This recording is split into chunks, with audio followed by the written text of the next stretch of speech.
I believe landfills and waste are the gold mines of the future. So, good garbage to me means keeping carbon always in play.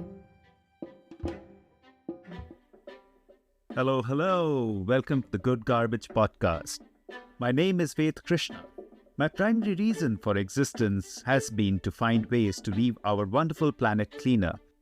We will be speaking with material innovators, creators, and propagators to learn from them how we can build for scale and towards a regenerative future. Their stories will help us answer the big question: what is good garbage? PHA is a material that holds so much promise for the future, and it becomes especially compelling when microbes can utilize an amply available gas like methane as their fuel and their raw material. Molly Morse, the co-founder and CEO of Mango Materials, has been doing just that and is now getting ready to scale their operations. Entrepreneurship and sustainability is in her DNA, and that is what drives the organization. This is a delightful conversation that gets into the details of Mango's products and how they are created. I'm sure you will learn and appreciate this episode as much as I did. Enjoy. Hello, hello. I'm so happy today to have Molly Morse, the co-founder and CEO of Mango Materials, with us. And Molly, I'm always excited by PHA, and you're doing so much there. So thank you so much for joining us and teaching us more about PHA. Sure, happy to be here. Thank you. Great. I know I've read a little bit about your growing up and the influences you had and that McDonald's story, but I want to still hear it. And I'm sure our listeners would like to hear, the influences that you had which led you to be where you are today. Let's start there. So, I had a bunch of influences when I was in elementary school. So, probably like 8 to 10 years old that probably influence everybody, but where I am in my career right now, I can draw like straight lines back. And two that people often enjoy hearing because it has to do with garbage and waste and what have you is one, I went on a field trip to the Monterey Bay Aquarium, which is in California, USA, and it is like fairly well known in the space. It was with my school, and there was this display of a fish tank full of these like styrofoam clamshells that were single use, like to put like a McDonald's hamburger in. This was years ago before they're packaged the way they are now. And it was, I can't remember the stat, but it was like, this is how many clamshells are discarded, every minute or what have you. And my like little elementary school mind was just blown. I could not believe how much waste there was and what a problem this could be if it improperly ended up in the ocean. Like, I was like, oh, right. Like, people litter and this could end up in the ocean. It could hurt the fish. And it just, that blew my mind. And then I also had someone who came into my second grade classroom who was talking about recycling and how we should recycle. And I think it was a huge push to get children to recycle, to go home and educate their parents. I think I was part of that and very successful with me because I went home and I was like the recycling police in my family.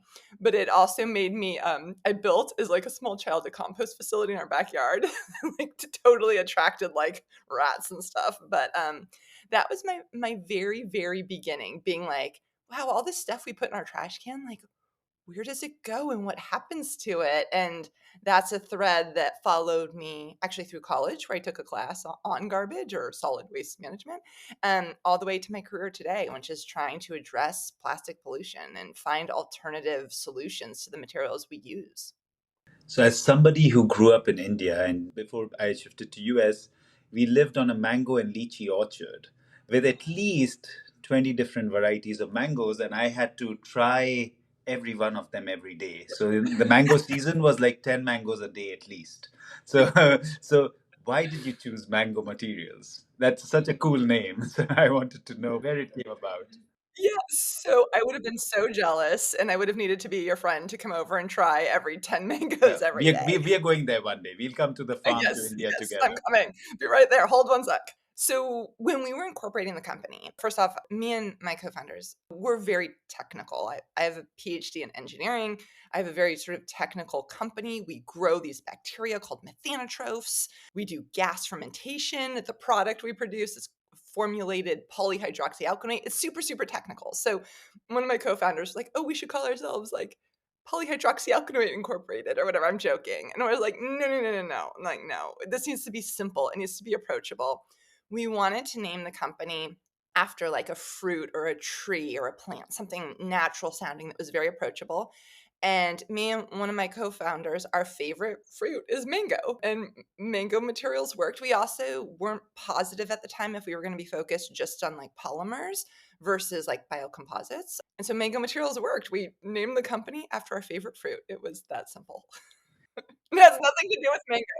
I'm constantly inspired by everything that nature Yeah, packages, but mango is a good one, right? The way yeah, it is structured and how it protects the fleshy inside. So, but yeah, we exactly. are doing the mango trip. Yes, yes, and mangoes are consumed all around the world. I didn't realize this at the time, but it's a very approachable fruit because other fruits can be very local, but, like, pretty much everywhere I've been on the planet, people know mango. So, they're like yeah, Now that you say it, yeah, yeah. maybe, but at least I mean, it's not India where they, like, fall everywhere. my wife grew up in West Virginia, and the first Okay. mango she tried was, I think she said 21. So maybe for the first 20 years she didn't know. Oh, she Yeah. maybe knew, but she didn't know what Yeah, it she tastes she like. knew. It wasn't like, "Oh, Yeah. what is this dragon fruit?" And of course her life changed since Yeah. then. Yeah, there you go. This is it. It's a pre-mango and a post-mango life. Yep. Okay, so let's get into the civil and environmental engineering. Why? What drew you to that? And why that particular side of engineering? Yeah, so, when I went to college, I thought I wanted to be a math major, and I was there for, like, 2 days, and I was like, "Oh, this is, like" I didn't realize math in college is, like, very, very theoretical, and I wanted to be very practical. So I talked to my college advisor and just explained what I was interested in, and he was like, "I think you might wanna be an engineer," and he had all these, like, brochures, and he was like, "Here you go," and I read the brochures. The first one I read was civil engineering. I was like, "Oh, yep, that's it. That's what I wanna do."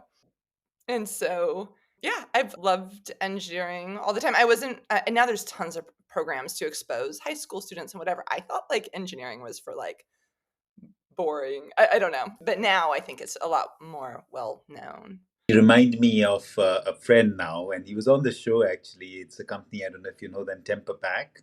So Oh, Peter yeah. Wells is a Scottish guy who's lived all over the world, but he's a civil engineer, and I love his brain because it's just structures and Yep, projects, and how do you yep, do projects well, and yep, how do you execute well, how do you build a structure well. yep, So I think that yep. also kind of gets well ingrained in your brain, right? When you're actually studying something like that. Does that make Yeah. sense?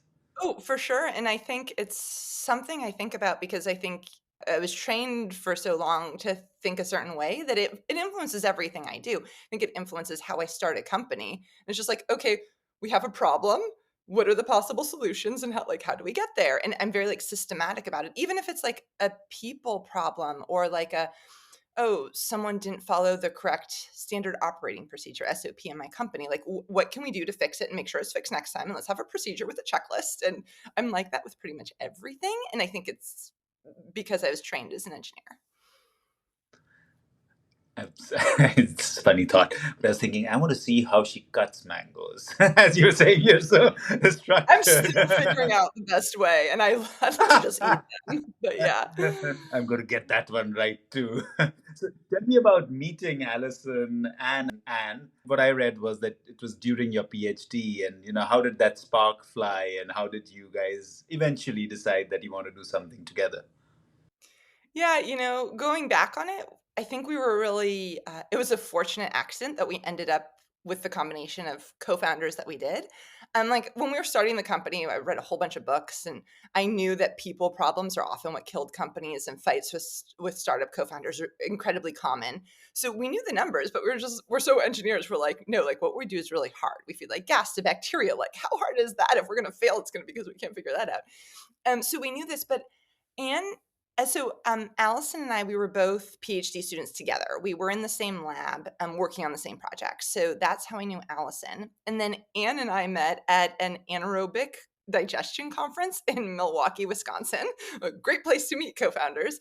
But we both just like loved our PhD work, which was linked, like similar, and actually her PhD advisor was related to my PhD advisor's advisor, like academically, not like biologically cousins. They're academic, like, it was the same main advisor.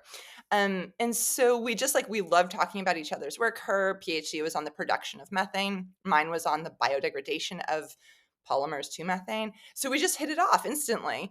And we all graduated with our PhDs. And afterwards, I was looking at other companies in Silicon Valley start, and I realized that these other people were starting companies that sometimes they had no idea if the science worked. But we knew that theoretically, and we knew in the lab, you could go from pure perfect methane to PHA. We knew this was possible.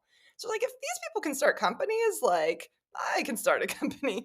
And so the three of us, all three of us have PhDs in engineering, and we have some similarities, and our research was all related but different.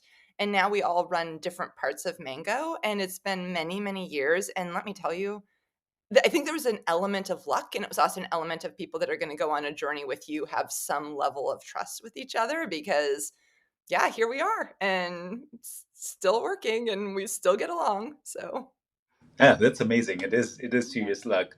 So when you were talking about anaerobic digestion, our CEO in India, the company I work with, is a very wise man.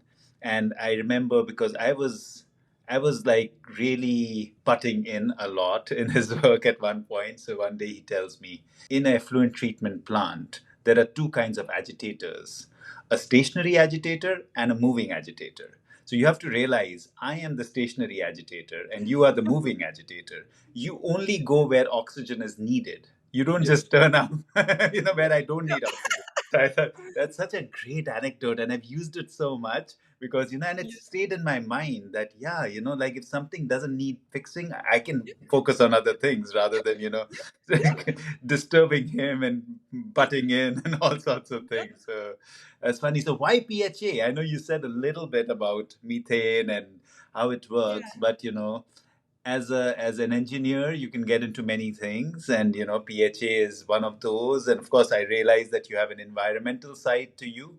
yep, But yep. talk to me in detail. This one I want to know. Like Sure. what attracted you to this substance called PHA? Yeah, so when I was doing my PhD work, I was looking at lots of different materials to make biocomposites. So you take natural fibers like hemp or jute or flax and you smush it together with a glue type material to make a substitute for plywood. That was the goal. And so we looked at soybean oil based ones, cellulose acetate based ones, and looked at PHAs. So we purchased PHAs from others, and the PHA worked great, and it had great mechanical properties, and it had great wide-ranging biodegradability properties because it would biodegrade aerobically with oxygen and anaerobically without oxygen. And it would biodegrade, but it only would biodegrade if it had significant enzymatic attack. It needed a lot of bacteria. So if you had just it like on the wall of your house and your wall was dry and clean and no soil, it will last for ages. But if it's in the mud and moist, and then it will biodegrade as part of the naturally occurring carbon cycle. So that's what drew us to PHA, but we also had this joint project, and this is where my colleague Allison comes in and her advisor comes in because PHAs are actually made by most living things on planet Earth, and most things on planet Earth have the ability to break them down as well. So PHA is a family of naturally occurring biopolyesters. There's lots of different types. And P3HB or poly 3-hydroxybutyrate is one of the most wide ubiquitous ones, and the ability to break down that molecule is very common. And so at that time, early on, Craig Criddle, Allison's advisor and my co-advisor at Stanford University, was like, actually, this is very ubiquitous. Normally, the way PHAs have been commercialized is you take sugar, feed sugar to bacteria, they produce PHA. But he's like, I bet this pathway, it should be naturally occurring in methanotrophs. Like it should be there. And if methanotrophs could do this, then instead of sugar, we could use methane. And then we could like, wow, this would be amazing because there's methane everywhere around the planet as a potent greenhouse gas. If we could take methane and feed it to bacteria to produce PHA, that could be a game changer. So this was years ago, the beginning of Allison's PhD research. And yes, at Stanford, she proved out that you could take methane and produce PHA. And that's essentially all we knew when we started the company. Like we didn't know what high levels, what the properties were, would anyone pay for it? Would this be economical? Like we didn't know any of that, but that was the foundation. And that's why PHA. has great can have great mechanical properties, can have wide-ranging biodegradability, whether it ends up in industrial controlled biodegradation environments or it ends up in the natural environment with significant microbial presence. It can enter the naturally occurring carbon cycle. Yeah, I want to, of course, dig deeper into that one, but I want to just so that I've ticked off the boxes. You also get into, you know, being something called engineers for a sustainable world, the Yeah, unreasonable group, and yeah, then so let's talk about those two, and then I have a for particular sure. question after that. Sure. Yeah, those are both part of my like curricular, like outside of school or work activities. Engineers for a Sustainable World was when I was in grad school. So believing that engineers can make the world a better place. It's sort of philosophically similar to Doctors Without Borders, like a little different, but people are often more familiar with that. But we did a lot of engineering projects that sometimes would involve sanitation, could involve drainage, which is like very sort of unsexy type things, but really, really important for humans. And then the unreasonable group is similar but different. This is like I'm still part of that now today. And the unreasonable group believes that in order to have like positive change in the world, you are reliant on unreasonable people who see the world and see the need to make a change and like make it happen. And so it's the group that I'm part of. It's generally a group of founders who are tackling these big systemic problems. And we're part of a cohort that are just like, yeah, plastics are a problem and I'm going to solve it. And like, here we go. But then it goes back to like, to have that idea inside of you, you must be kind of an unreasonable person. So here I am. In our company will definitely fit me right there because as soon as they say, come on, try to be reasonable and Yep, practical. And I'm yep, like, if you want yep. me to reduce the plan, just say that. You don't have to use words like reasonable and practical. Just say, we reduce the number. You know, you're Yep. thinking to, and the other one, another funny one is my wife calls me a delusional optimist. So, Yeah, sure. Well, I mean, that's also why sometimes maybe founders could be hard employees later on in life, or there's other things about yeah, the I people, would but I would never want to work for myself. I can assure you that. Why would somebody do that? Okay, why entrepreneurship? You know, you are an engineer, you're well qualified. I'm sure, you know, I'm unemployable, but you are employable. So, you know, why would you go down this crazy journey of being an entrepreneur? Why did that bug bite you? I wasn't really thinking about it at the time, like the long ramifications of it. I mean, I saw these people start, like I said, starting companies, and like I thought, as you said, like I was a technical person, I had a PhD in engineering. I thought that's what I was going to do, but I saw these people starting companies. I'm like, if they can do it, I can do it. And And that was really it. And yes, I've probably always been an unreasonable person, so probably working for myself, being like an inventor, entrepreneur, it was actually part of my like family as well. So I have a lot of family members and ancestors who created new technologies or started companies. And so I was like loosely familiar with that.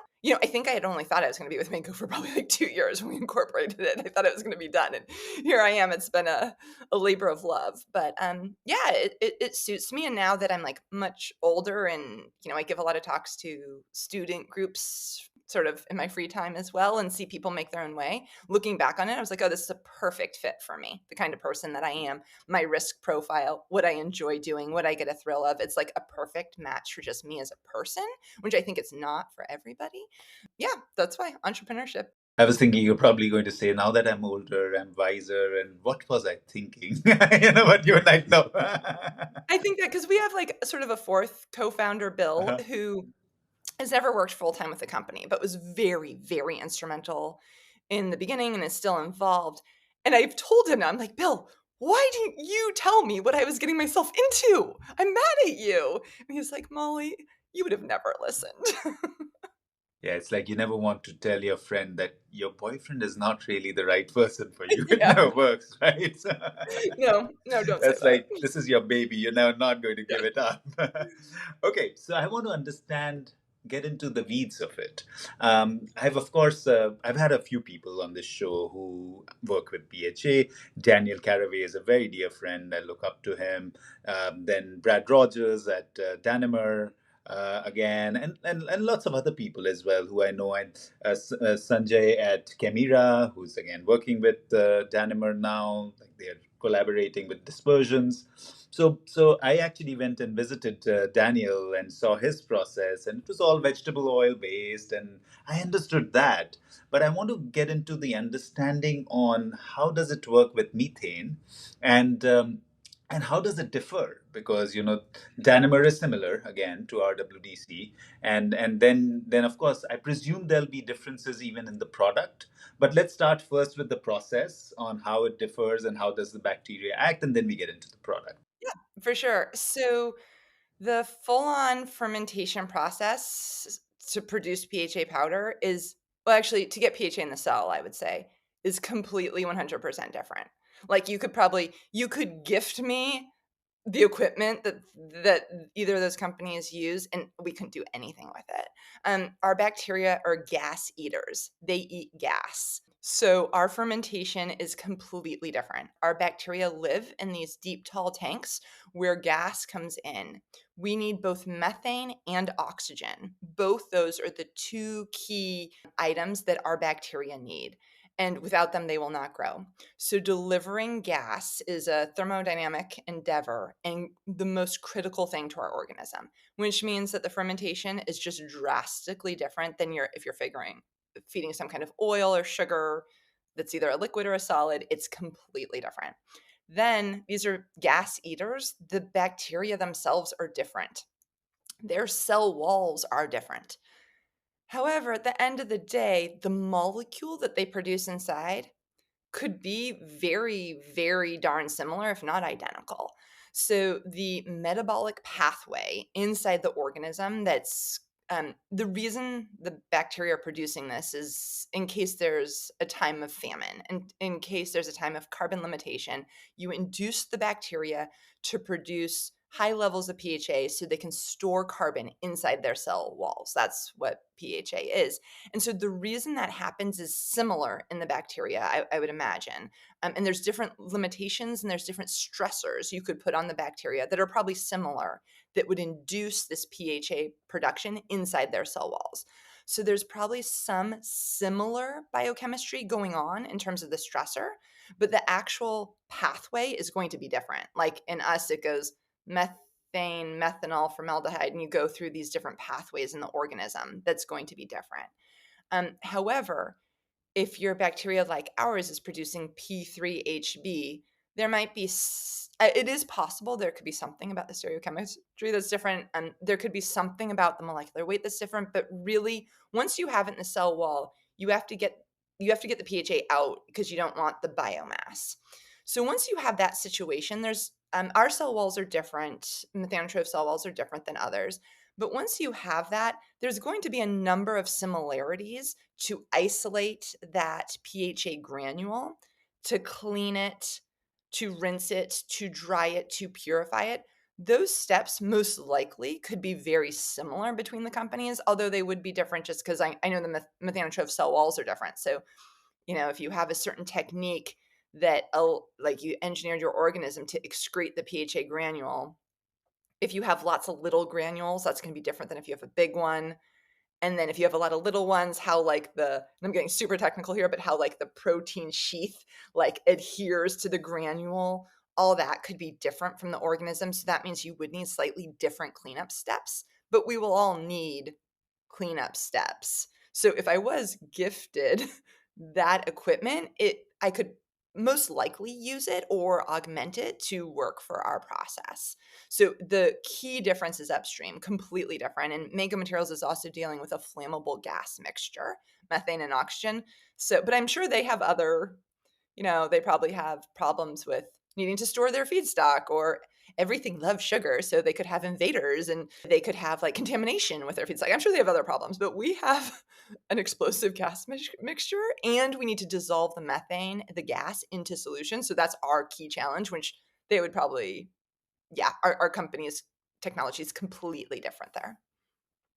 And when we look at the base bacteria itself, what was it like to find? Because you say that the bacteria itself is different because it's a gas eater. Completely. So how does one go about finding and reproducing the bacteria? Because I presume you need a lot of the bacteria, the Yep. cells, to be able Yep. to put them into the system.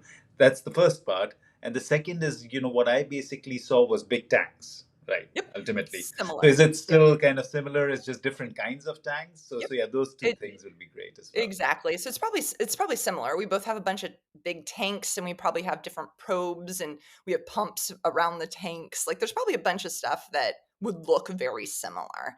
But the bacteria themselves will be completely different. Our bacteria are isolated from the environment, so it's important to find high PHA producers, but what really becomes important is propagating them to control, if the bacteria double every few hours over years and years, propagating the best bacteria that can produce high levels of PHA the fastest. That's generally what we're focused on and doing sort of self sorting to select for the best. That's really core to us. And actually, that process could be quite different between companies because it is possible others are just taking a model organism and engineering it to do this. So that whole process could be completely different between technologies as well. So it's basically like we do in cellular multiplication, like in tissue culture, and you Yep, select yep, the best, and then you exactly. multiply that, Yep, and you just yep, give it the right environment to be able to yep, multiply. Is that how it'll yep. happen? Very, very similar. Yeah, our bacteria are a little different because they don't like to grow on plates. They can, but they don't like to. So it's yes, but theoretically, like yes, exactly that. And would you say if you look at just the process of using a vegetable oil or a sugar, starch, and feeding it as a process, does yours with the inflammability and a gas, does it become more difficult or does it have its advantages? Just isolating the process side of it. Yeah, so I'm no expert on like sugar or vegetable oil or whatever fermentation, but I think there's pros and cons to each one. Flammability is number one, something that we have to address. That's an engineering challenge. It's not the end of the world. A ton of processes use flammable or poisonous or like all, toxic, all sorts of crazy stuff. We have a flammable gas. We need to manage it. It's critical to our technology and our company. Safety is number one. Don't mess with that. Number two is thermodynamics. We have a gas that we need to dissolve in solution for the bacteria to eat. So those two things are unique to mango and will be very different. However, we have this very wide ranging feedstock that is all over the planet. Our bacteria can handle very sort of dirty gas. So if there's other things in the methane, our bacteria can handle that. It doesn't make our bacteria sick. It might corrode your equipment, but it doesn't make the bacteria sick. And not only that, this carbon feedstock is essentially it's everywhere. It's ubiquitous. You don't need to clean it up. You don't need to go out to the farm and collect it and put it through a whole bunch of processes to get the feedstock you're feeding your bacteria. Not a lot of things. Well, there are a lot of organisms on planet Earth that can eat methane, but it's not like you and I don't want to eat methane. Whereas something like sugar, you and I love myself a mango. I would, and like a lot of things on planet Earth love to eat sugar. So you have a couple other things if you're using that sort of feedstock. First off, you might have sterility problems. You might have invaders or other things in your tank that accidentally take over and you're growing the wrong thing, not the type of bacteria that make PHA.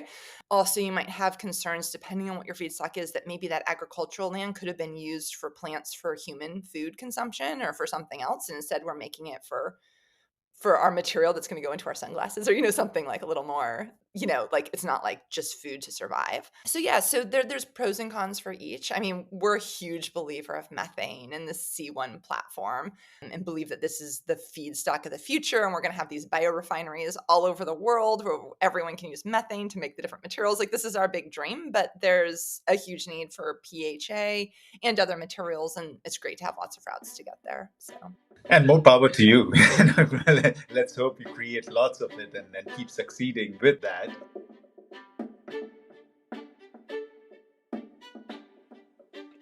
The Good Garbage podcast has been brought to you by Paka. Paka has been creating solutions in the food packaging, carry, and service space. Paka utilizes sugarcane residue and upcycles it into amazing products. Their latest offering is a compostable, flexible packaging solution for the chocolate and confectionery industry. The products are available in the Indian subcontinent and in North America now. Paka is also building an end-to-end solutions for customers in the food service and delivery space.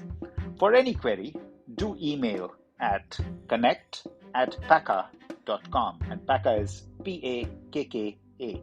Now, back to the show.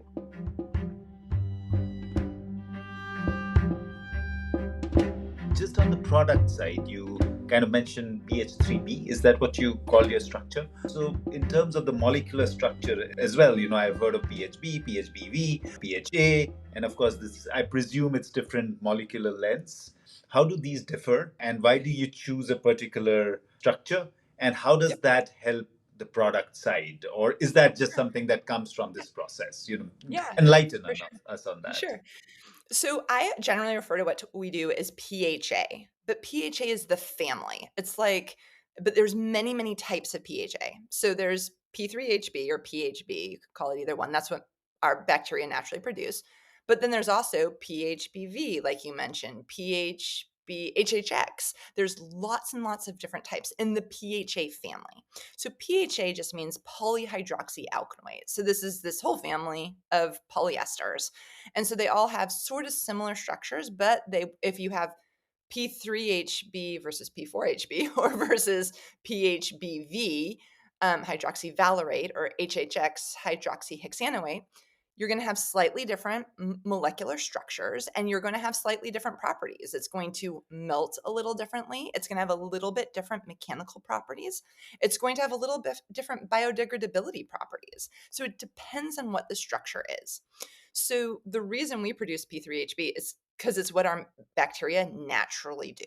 There's no like genetic jockeying that we do for this to happen. It's naturally occurring. And yes, we've controlled these environments to get the very high producers as the organism that we use, but this is naturally occurring. So in our case, we have our bacteria produce high levels of P3HB.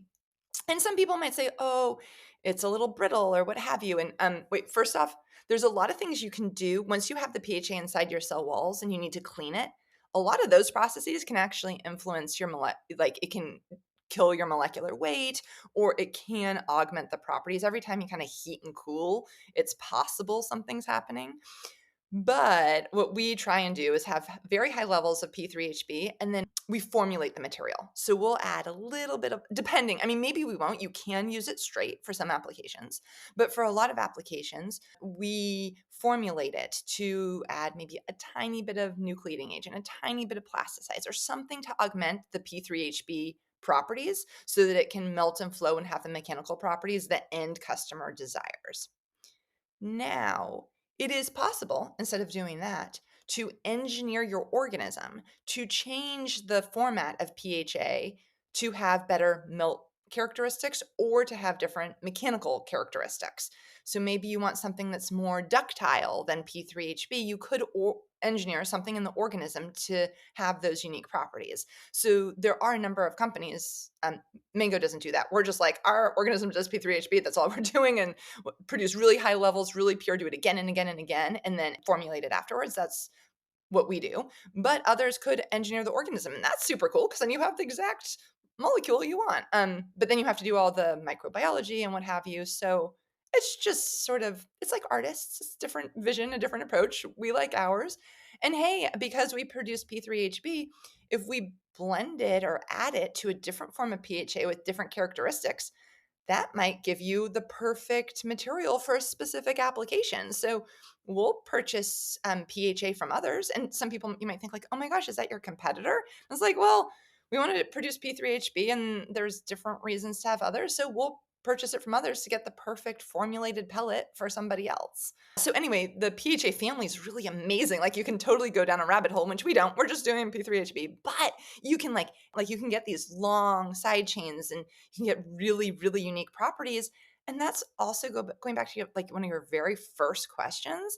That's why PHA, like PHA as a family, can replace pretty much all plastics on planet Earth. You can get really ductile, flexible, you can get rigid, you can get good tensile properties. Like through engineering or through the PHA family, you can replace like the vast majority of plastics we use. And so that's why. Yeah, and I know a lot of people, like I'm sure you know CJ Biomaterials and NatureWorks, and both of them again have been talking to, and they are blending PLA and PHA. So again, and you said brittle in case of P3HB, but of course PLA is brittle, and then they're adding some PHA to make it less brittle. So that's a different structure they're making. So it's just interesting what you're saying, that it depends on what you want, and then you can create one. You can come from your puritan, we have P3HB, and then yes, we can pick up materials and create different substrates.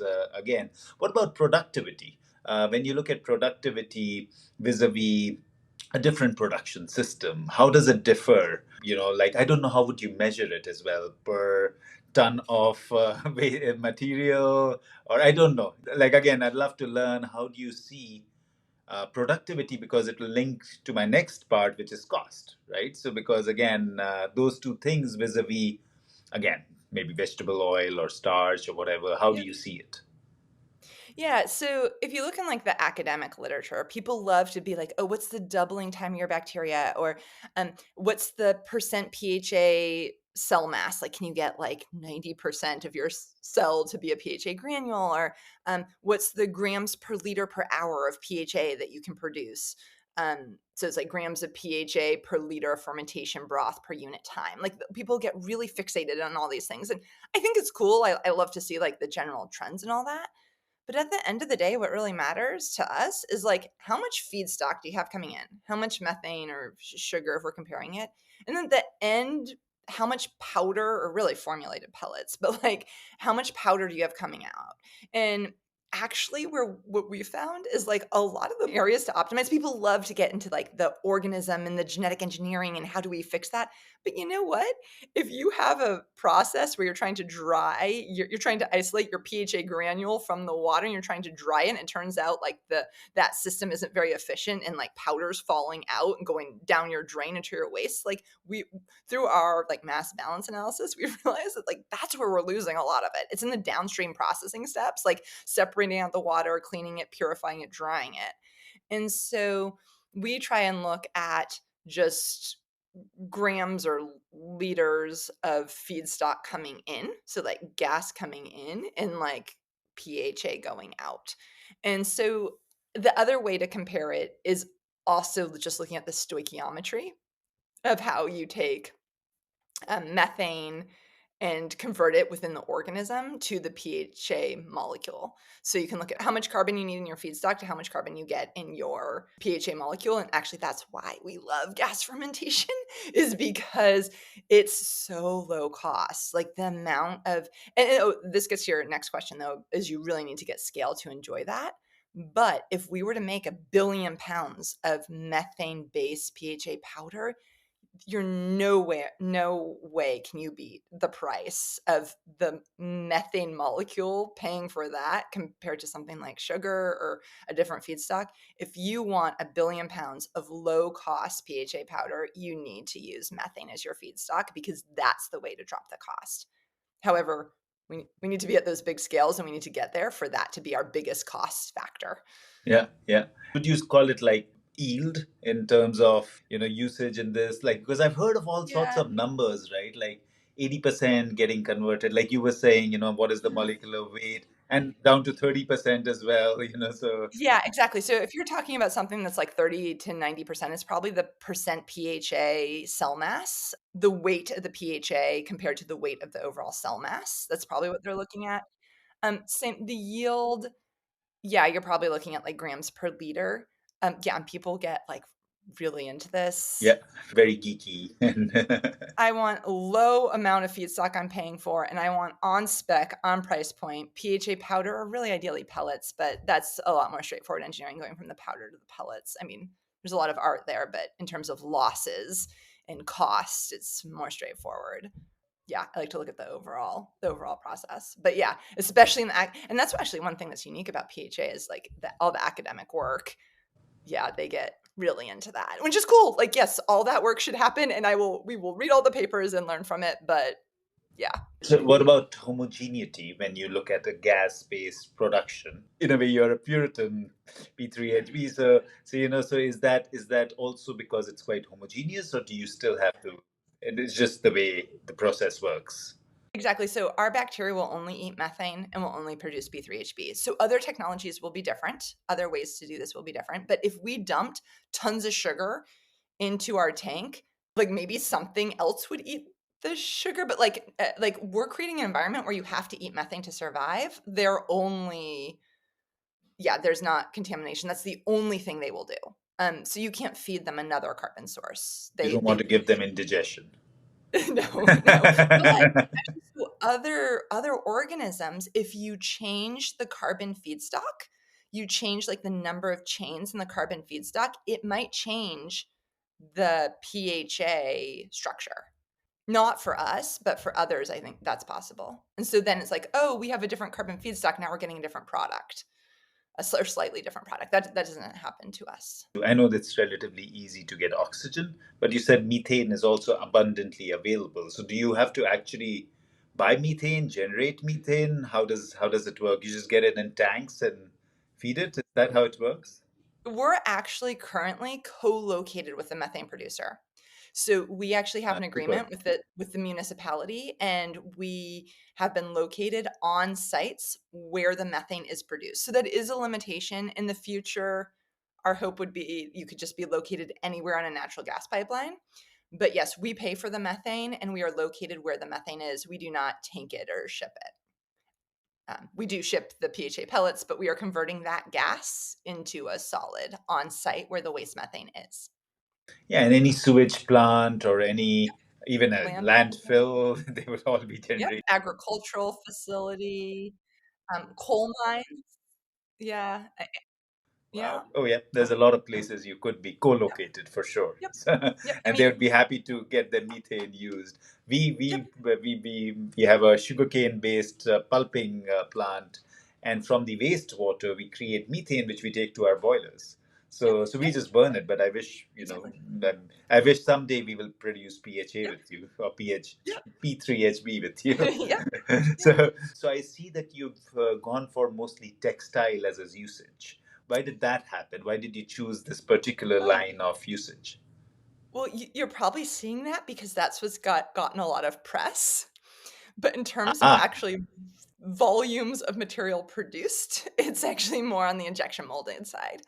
Fiber, whether it's for nonwovens like wipes or fiber for things like apparel, huge volume, huge need to change the way the material is produced. And also for like things like apparel, what happens end of life.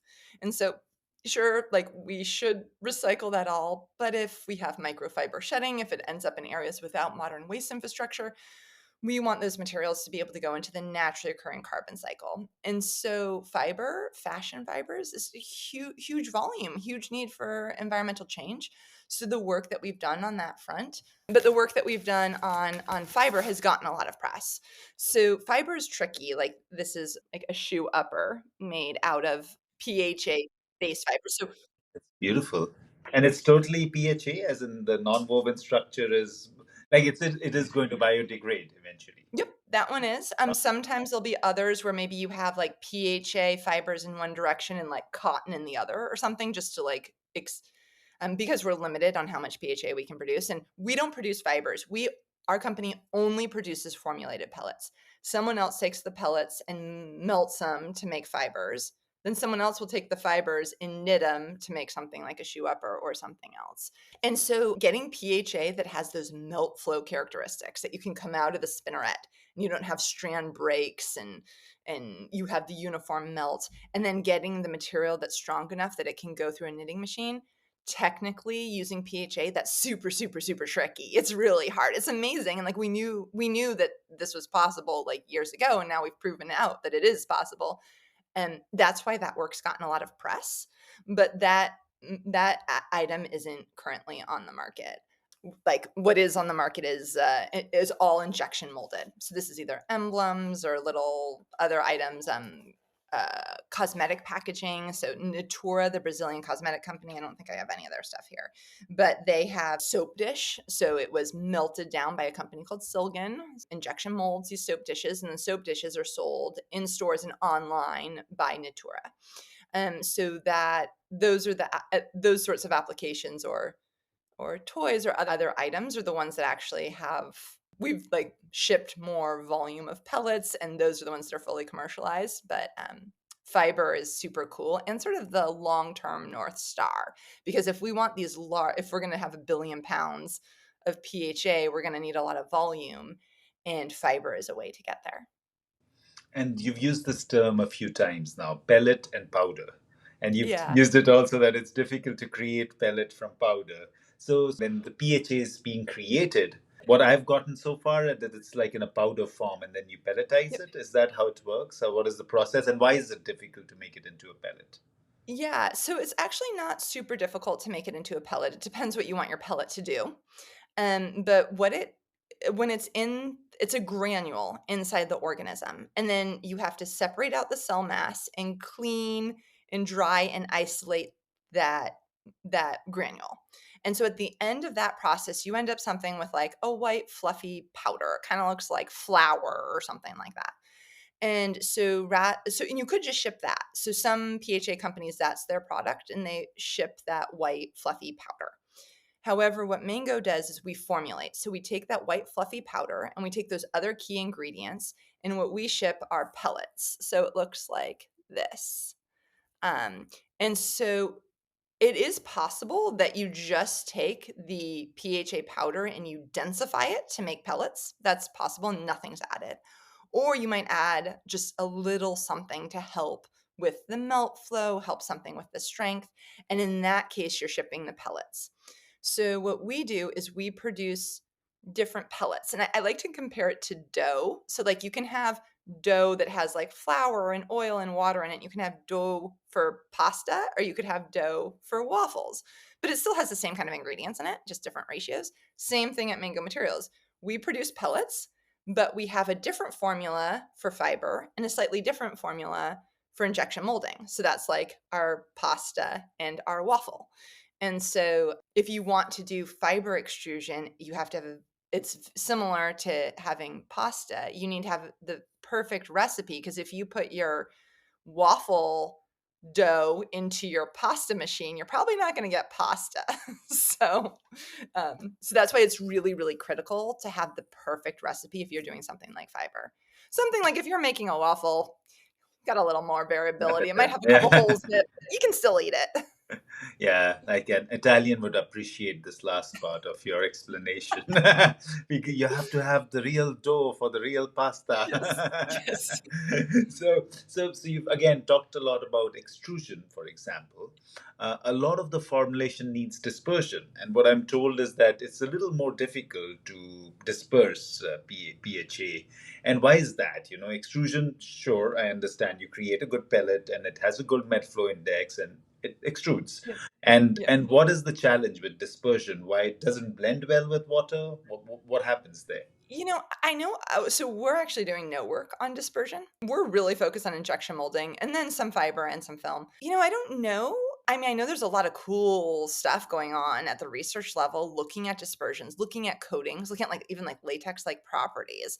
So I know that it's possible. I think in terms of just application development and your go-to-market strategy, it's most straightforward. That would be my guess as to why we're all focused elsewhere. Yeah, yeah, I get it. So you have a thing for cool names. The other Oh, cool name I found was Yop. You oh, yep, oust, and I was like, Yop and Yop yep, Plus. You yep, yep, oust yep. polluting plastic. I was like, huh, Yes. it's that simple, huh? So tell us more about the namification process. And then, of course, what is Yop and Yop Plus? What are the differences there?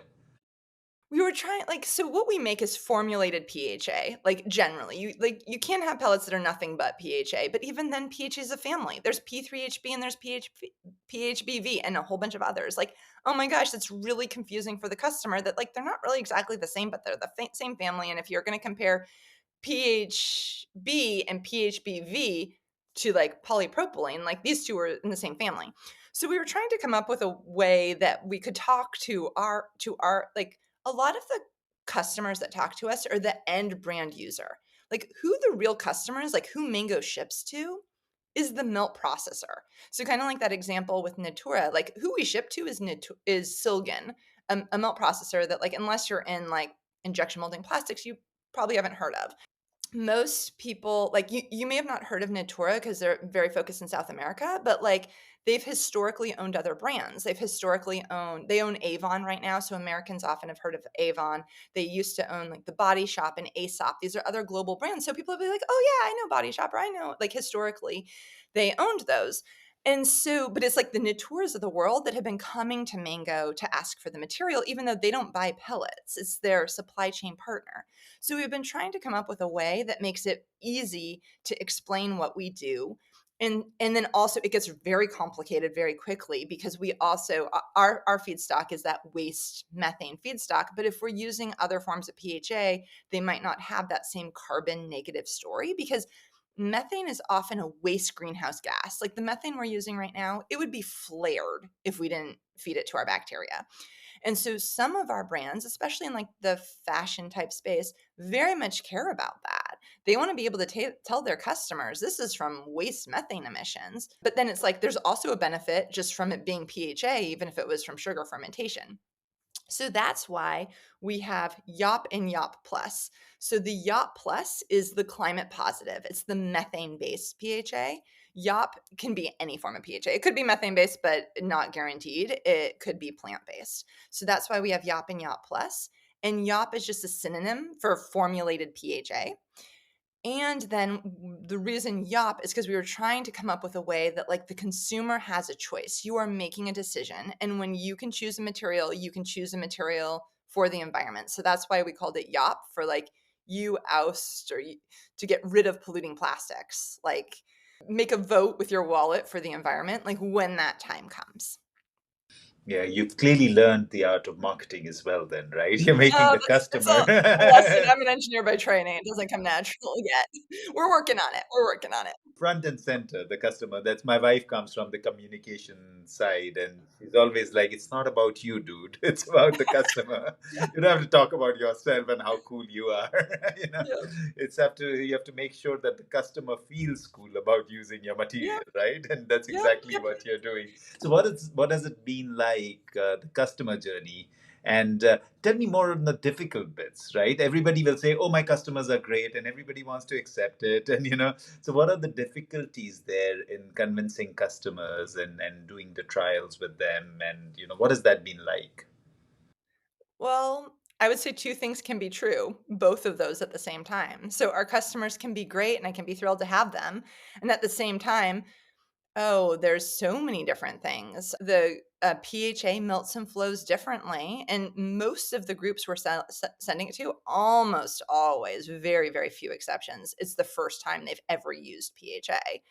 And so if you're working with a group that's been melting the same polymer for the last 70 years and you send them something different with instructions, hopefully in their local language, to be like, hey, this melts and flows differently. This is the way the temperatures work. And they're like, psh, I've been melting polymers for 70 years. I'm going to do it this way. I can guarantee you they probably won't be happy if they don't change the temperatures.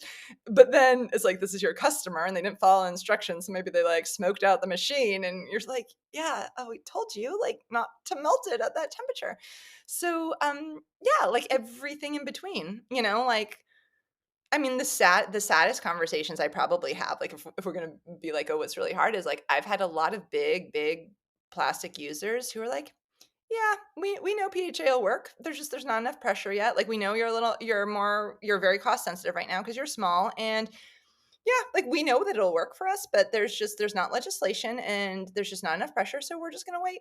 And like I've had a number of those conversations, just like, oh my God, you guys produce billions and billions of pounds, and you also have like the profit and the revenue and everything, and you put like billions of dollars into advertising or something, like a couple million here would make a huge difference in this industry. Those conversations are like the most depressing ones. But for those, there's a lot that are like who've been, you know, working, adopting new products. Yeah, but it's like, I mean, it's fun because it's very global. We ship all over the world. Oh yeah, different like this is so something I didn't realize I'd have to know anything about, but getting stuff stuck in different ports around the world. Like, oh my God, why are these thoughts in my mind? But it's like, oh, seriously, you need the outside of the pallet in millimeters, not the like inside of the actual box Inches. on the pallet. Oh my God. Things you didn't think that you would have to learn in Yeah. business, right? There's so many variables that come Yeah. in, and then there is the legislation in different countries and regulations and all of that Oh, too. So yeah. what has it been in terms of funding? There's a biomade investment that you have, but Yeah. how easy or challenging has that founder's journey been to kind of get the amount of money that you need and keep things afloat, not have sleepless nights? What has that journey been like? Well, I always joke that, like, we have so much going on. I'm so at capacity that I sleep really well at night. But, I'm dead to the world. yes, pretty much. I'm like, "Okay, off."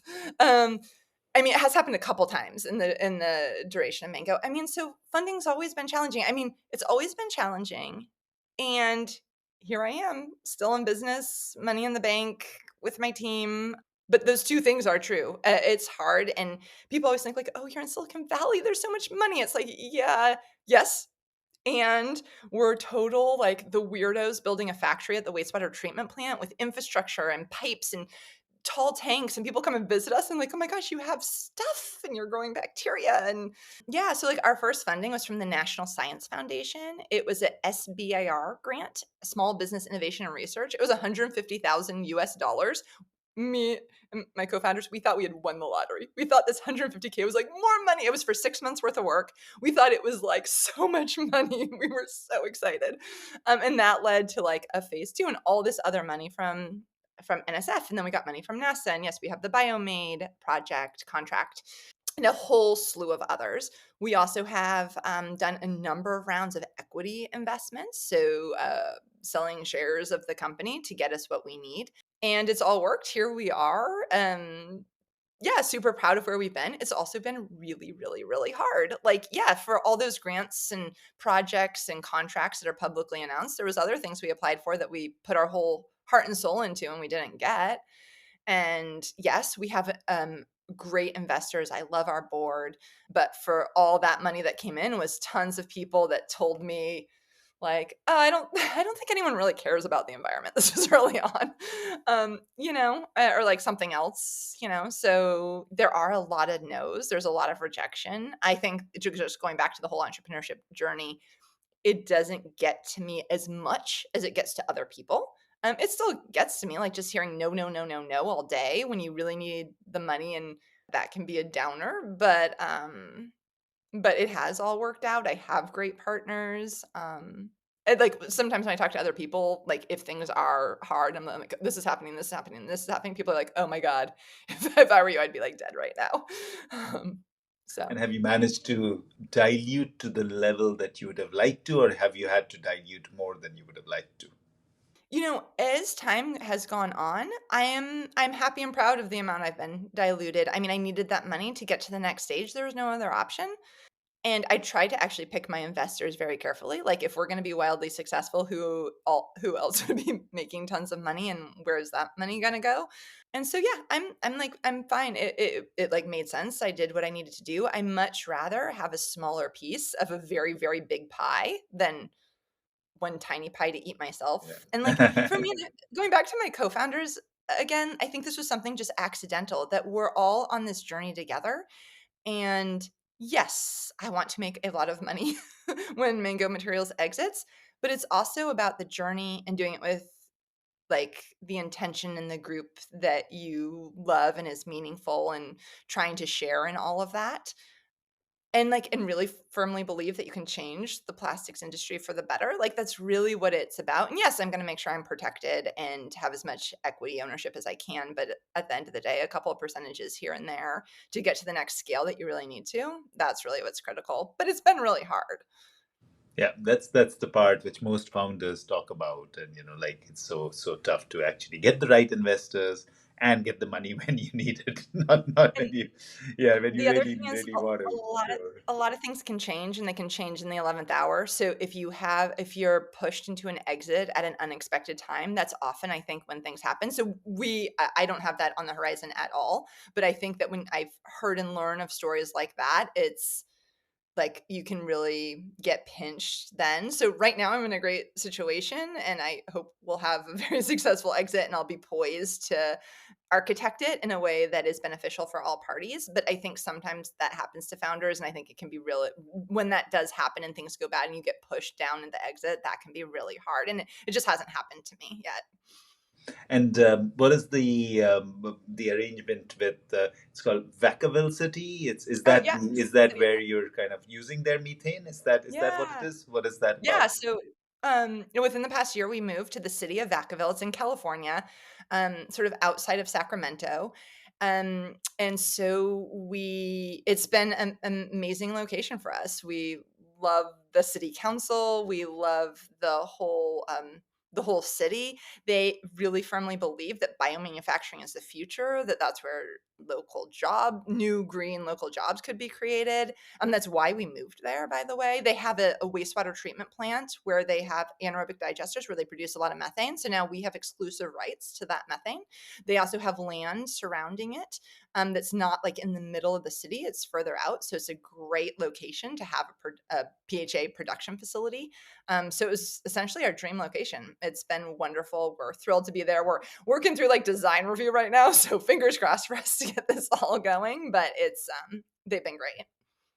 So when I was 16, I went to an all boys school, and this was my prayer to the good Lord up there that maybe may I be surrounded by beautiful women. And I have three beautiful daughters. I have a wife, I have a mother, and I have two girl dogs. Seven beautiful women around me, and it all came true. You know, you talk about being in a women-led company. Tell us a little more about that journey, and it is a proud thing for me as a true blue feminist. It's definitely Yeah. a proud thing. I wish I could have more women in our board and in our leadership team, but Yeah. we keep faltering. So give me, actually educate me on how to do that, how to find the right women to especially in leadership, because with all the best intent I fail. And I would love to learn from you. You know, how do I find the right women to be in leadership and on our board? Of course, across the company, yes, it's easier. It's the same thing, going back to finding my founders, it was just kind of an accident, like, so I'm actually the opposite of you, like, I'm married to my husband, a man, and I only have boys, and actually, historically, educational-wise from actually, so when I was in high school, I had lots of friends that were girls and who were super smart, but then when I went to college, I was like, "Oh my god, there's so many boys," like, all my classes were, like, predominantly male, and that actually was all the way from beginning of university, college up until through grad school, predominantly men. So Anne and Allison, I think all kind of bonded, like kind of like we all had. I'm still friends with a lot of the boys, men from those parts of my life from undergrad and grad school. So lots of them were great, but there is something different probably about being a girl. And so I think we bonded because of that. We became friends. I think going back to having being co-founders and having this level of trust, we felt like we understood each other in a different kind of way. Like, would this have happened if Allison or Anne were a man? Like, probably. And I think it would have been fine. Like, I had a lot of really close friends in grad school that were men. Um, and so I think the reason we ended I mean, going back to kinda like when I was young and growing up, like, I think there was a lot of unique factors in that situation for me personally, like, and also for Anne and Allison as well. The one thing I will say that, like, sometimes I think I'm like, "This would be an interesting, like, sociological, like, exercise is how the 3 of us, like, ended up where we are." And, the one thing I will say that you're gonna be like, "Seriously, this is where you're going?" All 3 of us had moms and dads who were married who had very equal type marriages and careers. So we all like in my family, like both my parents worked, they actually worked together, but my mom was like kind of the boss. Like that was just kind of I think it was like a stereotypical like Irish Catholic type thing my mom had going on, even though my dad wasn't at all Irish Catholic. But like there was this thing where it's like like ask your mom, she's the boss. Like that's like kind of how it went. But it was like a very loving relationship that my parents had, and same with Anne and Allison's parents, who I don't know like intimately like that, but they're both Anne and Allison's parents are still alive, still married, still like happily together, and they have that balance. So I think there was something about that growing up that was unconscious that we had, that you have this partnership, that you work together, that somehow Anne and Allison and I have managed to replicate as leaders of the company, that we each have like our own area that we focus on, but we back each other up when the time comes. And then you have those sorts of factors, your parents and your family. I was actually the oldest, or I am the oldest of three kids. I have a younger brother and a younger sister. Allison has one older brother, and Anne's an only child. So I think that comes into this as well. And then also we all like I played sports very competitively growing up. I loved that. I was like super super into like, well, first off, monitoring everything about my health so that I could win and be the best athlete and whatever. But I think going into women leadership type things, having that competitive sports leadership type thing. And yeah, so in most of those situations for me, it was like girls' teams. I always went to co-ed schools, but there was probably something about that that fosters a certain unique type of collaborative leadership. And I do think, and this is maybe a little controversial, I do think women lead differently than men. I think, and like so many people at this point have come to me now, and they when they visit Minka, they're like, "Whoa, three women bosses. This is refreshing." Like people, refreshing is the word that they often use. And like people would just be like, "This is different. Yep, you guys are really different." And I'm like, I don't really know what it is because we've been doing this together for so long. But they're like, "Yeah, you're different." And like I think there's something gendered there. But it works for us. And we are in a very male dominated industry. Most venture capital dollars go to men, but most biomanufacturing companies are led by men. So I don't know. So I have Ann and Allison. Yeah, I have all boys in my house. I don't know. I don't know. We have a pet roly poly. I think I'm not sure if it's a how it identifies, but Still, we'll like have to meet again for you to give me guidance. You've kind of told me the story, but you haven't told me how I do this. But okay, we'll keep that for another time. But similar to you, my wife does make me try and feel that we are equal, and then I ask my daughter, "Who's the real boss?" Mom. So, she knows. I know. I don't know how you do it.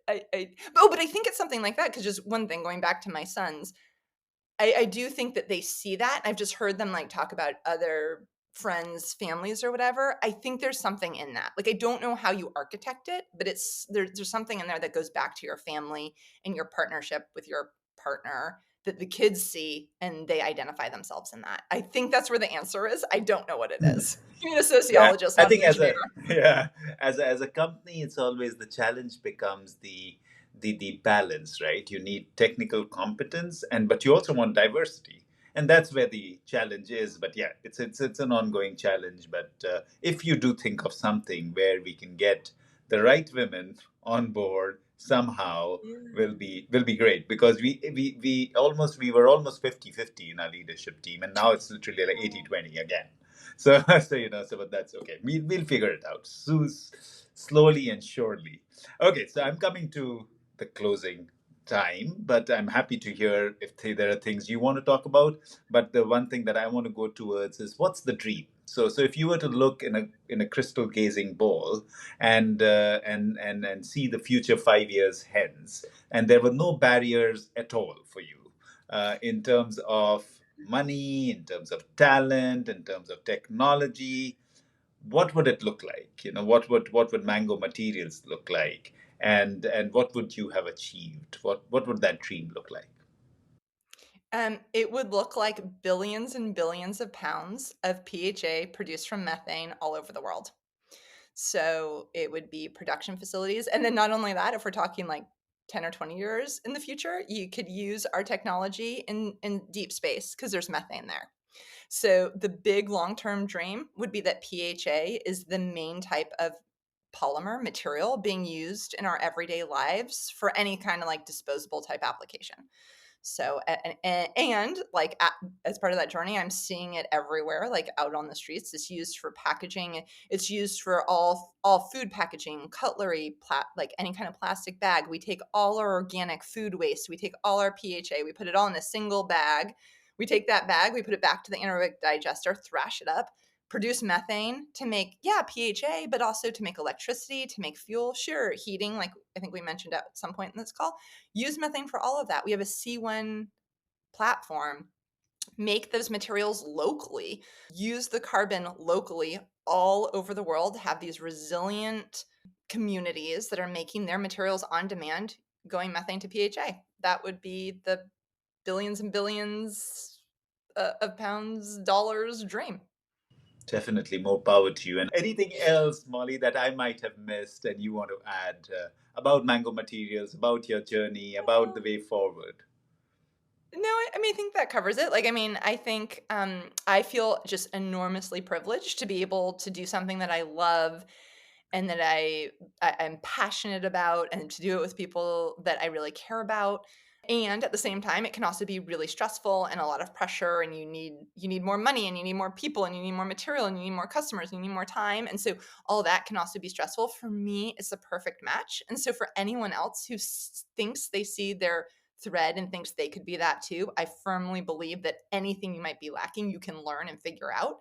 And then for certain people, that would just be, oh my God, this would be anxiety provoking, then the world needs other members of the team that have sort of more stable long-term outlooks than because being on a startup company, it is fun, but it is a roller coaster, and there's ups and downs, and you need to be able to stomach that and just kind of stay steady. So that's what I love about it, but I would just want to share that in closing. Yeah, I like the idea of a perfect match with your personality, and it reminded me of my father because if somebody would come to him and say, we have a big problem, and this is something that's happening, what are we going to do? He would just look at them and smile and say, thank goodness we have a problem. We have a job because we have a problem. We have something to do. I love that. Okay, my final question. What does good garbage mean to you? Well, I believe landfills and waste are the gold mines of the future. So, good garbage to me means keeping carbon always in play. Succinct and deep. Thank you. So it has been such a joy, Molly, to chat with you, to feel your energy more than anything else, just the joyousness around what you're doing and life in general. Thank you so much for doing what you're doing. And I do look forward to a future which is methane led and PHA packaged. So thank you again for taking the time and being on the show. Wonderful. Thank you so much for having me.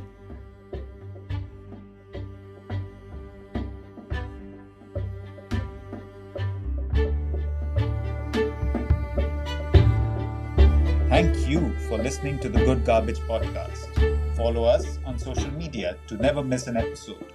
Links are in the description below. I'm your host, Ved Krishna. See you next time.